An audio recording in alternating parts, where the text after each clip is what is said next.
Olá, boa noite. A paz de Cristo no teu coração. Eu me chamo Daniel e é um prazer ter você aqui no nosso canal. Hoje nós vamos refletirmos acerca de 1 João, capítulo 2, versos 15 e 16. Assim está escrito: Não ameis o mundo, nem o que no mundo há. Se alguém ama o mundo, o amor do Pai não está nele. Porque tudo que há no mundo, a concupiscência da carne, a concupiscência dos olhos e a soberba da vida, não é do Pai, mas do mundo. E o mundo passa, e assim a sua concupiscência. Mas aquele que faz a vontade de meu Pai permanece para sempre. Talvez você se pergunte como é possível estar no mundo, mas não fazer parte do mundo. Temos que aprender a distinguirmos o que é estar no mundo e o que é fazer parte do mundo. Quando a Bíblia fala aqui nesse contexto a respeito de mundo, a Bíblia não está falando do cosmos, do planeta. Aqui a palavra mundo, em seu contexto, ele está falando de um sistema corrupto, onde Satanás é quem conduz esse sistema. Por isso que Jesus vai dizer, e lá em Mateus capítulo 14, ele vai dizer: Eu vou para o Pai, porque o príncipe deste mundo se aproxima e ele nada tem de mim. E ainda em 1 João, capítulo 5, versículo 19, João vai dizer: O mundo jaz no maligno. Ou seja, Satanás ele é o príncipe deste mundo, é ele quem governa este mundo. E todo o seu sistema ele está sendo conduzido por ele. Por isso o sistema ele é opressor e anti-Deus. E a palavra, quando nos dizem para não amarmos o mundo, a Bíblia está se referindo ao sistema de valores corrupto do mundo. Satanás é o Deus deste mundo e ele tem o seu próprio sistema de valores contrários ao de Deus. Ele anda na contramão da palavra de Deus. Em 2 Coríntios, capítulo 4, versículo 4, vai dizer: Nos quais o Deus deste século cegou o entendimento dos incrédulos para que não lhes resplandeça a glória do Evangelho, o qual é a imagem de Deus, de Jesus Cristo. 1 João capítulo 1, versículo 16, detalha exatamente o que o sistema de Satanás promove: a cobiça da carne, a cobiça dos olhos e a ostentação dos bens. Todo pecado inimaginável pode ser resumido nesses três males: a inveja, o adultério, o orgulho, a mentira, o egoísmo, e muito mais surge a partir dessas três raízes. O mundo é o que deixamos quando aceitamos a Cristo. John Wesley vai dizer em uma de suas frases: a conversão tira o homem do mundo, mas a conversão tira o mundo do cristão. É a santificação que vai tirar o mundo das nossas vidas. Quando nós nos convertemos, o mundo ainda está dentro de nós, porque nós viemos carregados de pecados, de engano, de cobiça, de soberba, de egoísmo e de tantas outras coisas ruins. Mas quando nos santificamos, quando vivemos uma vida devota, uma vida dedicada a Deus, essas coisas automaticamente vão se dissipando das nossas vidas, porque onde há luz, não existe trevas. Onde há a presença de Deus, as trevas vão se dissipando, porque Jesus, ele é a luz deste mundo, e aquele que o segue não andará em trevas, mas terá a luz da vida. Então nós somos o sal dessa terra, aquele que dá sabor. Vocês já perceberam, não sei se vocês se lembram, e não sou muito velho, mas na minha infância eu me lembro que não existia geladeira na casa de quem não tinha condições de comprar. Então, para conservar as carnes, eles salgavam a carne, colocavam no sol, para que ela as conservasse e não perdesse, para que não apodrecesse. E exatamente isso que nós somos, o sal da terra, para que venhamos dar sabor a este mundo mau. Este mundo ele é opressor e o seu sistema de valores é anti-Deus, é contrário à palavra de Deus. Tiago vai dizer que aquele que faz a vontade do mundo, ele constitui-se inimigo de Deus. Porque aquele que ama a Cristo, ele anda na contramão do mundo. Eu me lembro quando Jesus estava reunido com seus discípulos, ele disse: se o mundo não vos ama, sabei que antes de vós também não amou a mim. O mundo não ama o que não é seu. E se de fato o mundo não vos ama, porque verdadeiramente não sois deste mundo, somos de Cristo. E temos que ser uma referência de Cristo nessa terra, para que a nossa vida seja uma vida pautada nos princípios da Bíblia Sagrada. Queridos, o mundo é o que deixamos. Esse mundo é enganador, é opressor. Este mundo não tem nada de bom para te oferecer. Este mundo não tem a paz que teu coração precisa. Este mundo, tudo é passageiro.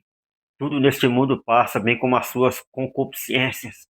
Mas aquele que faz a vontade de Deus, a Bíblia, que o texto em que lemos vai dizer que esse permanece para sempre. Esse permanecerá para sempre em Cristo Jesus. O mau mundo significa dedicar-se aos tesouros, filosofias e prioridades do mundo. Deus diz aos seus filhos que definam suas prioridades de acordo com o seu sistema de valores eternos.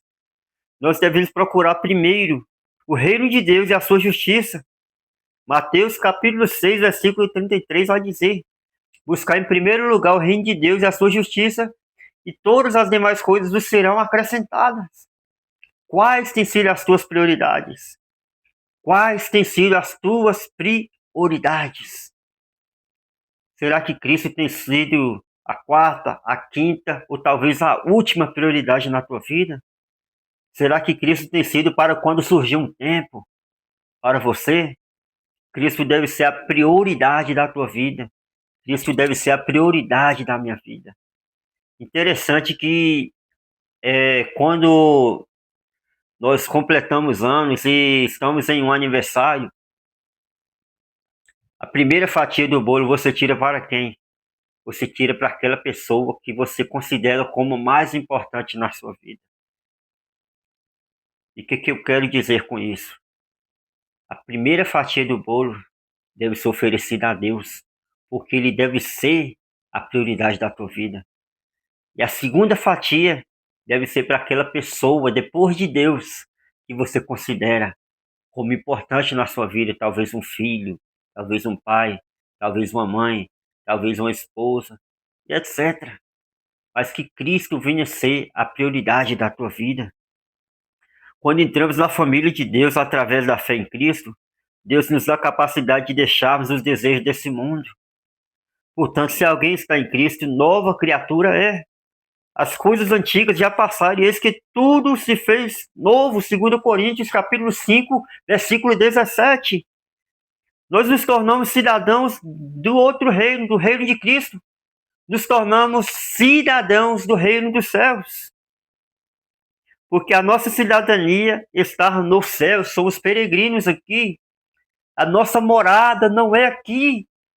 Como muitos têm acreditado que a sua morada é aqui, as pessoas têm deixado de viver para Cristo para viver as suas vontades aqui, construir impérios aqui. Não que isso seja pecado, você conquistar, você adquirir, você possuir. Mas a motivação não é você possuir. A motivação correta é que Deus seja a prioridade da sua vida, e não as coisas, os bens materiais que você adquiriu. Cristo deve ser a motivação correta da sua vida, para que você tenha paz em Cristo Jesus. Queridos, não somos deste mundo. Olha o que o apóstolo Paulo vai dizer, porque a nossa cidadania está nos céus, onde esperamos ansiosamente o Salvador, o Senhor Jesus Cristo. Filipenses capítulo 3, versículo 20.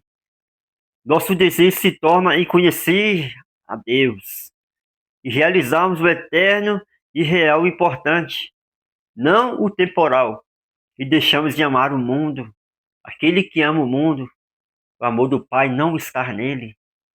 Interessante é o que Isaías vai dizer, que muitos louvam a Deus com os lábios, mas o coração está longe de Deus.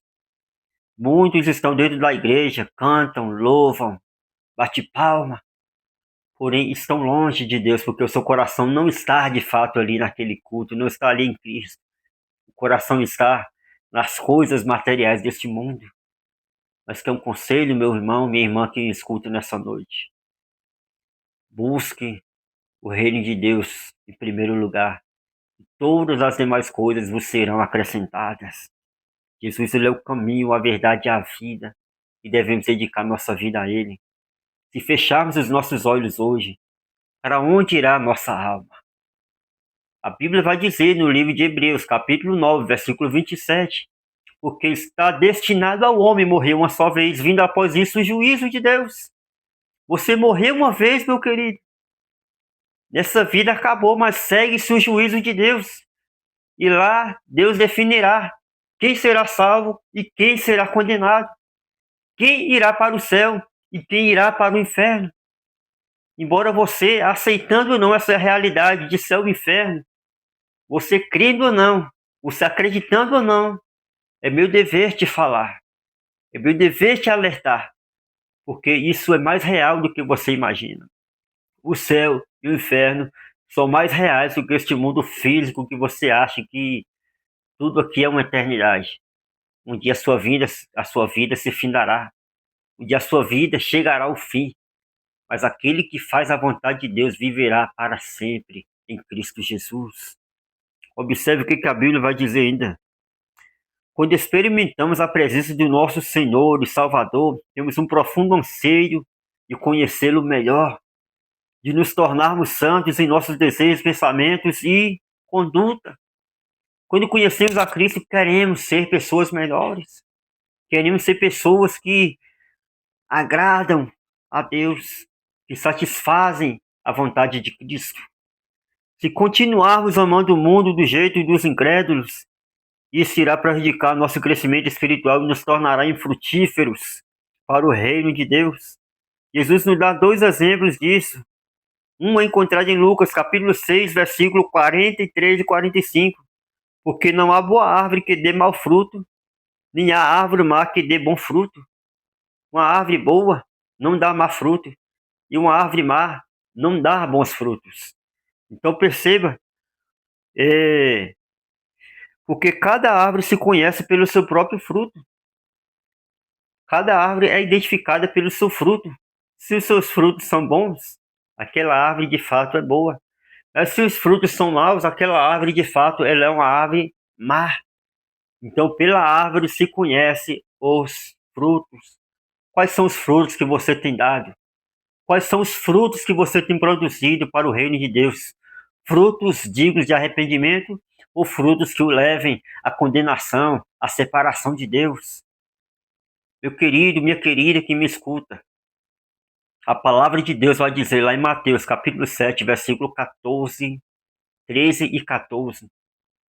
Porque larga é a porta e espaçoso o caminho que conduz à perdição. E estreita é a porta e apertado o caminho que conduz à vida, e poucos há que entram por ela. A porta ela continua estreita, a porta ela continua sendo apertada, a porta não é larga. Como algumas pessoas têm alargado essa porta. A igreja contemporânea tem tentado alargar essa porta, tem pregado o evangelho enganador, o evangelho supérfluo, o evangelho de perdição. Mas Cristo te diz nesta noite, estreito é o caminho, estreita é a porta que conduz à vida, e poucos há que entram por essa porta.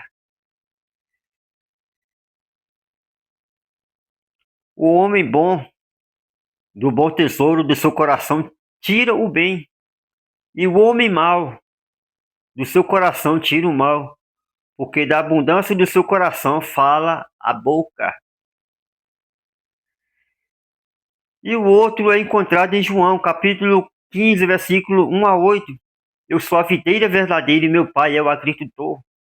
Todo ramo que estando em mim não dá fruto, ele é cortado, e todo aquele que dá fruto, ele poda, para que dê mais fruto ainda.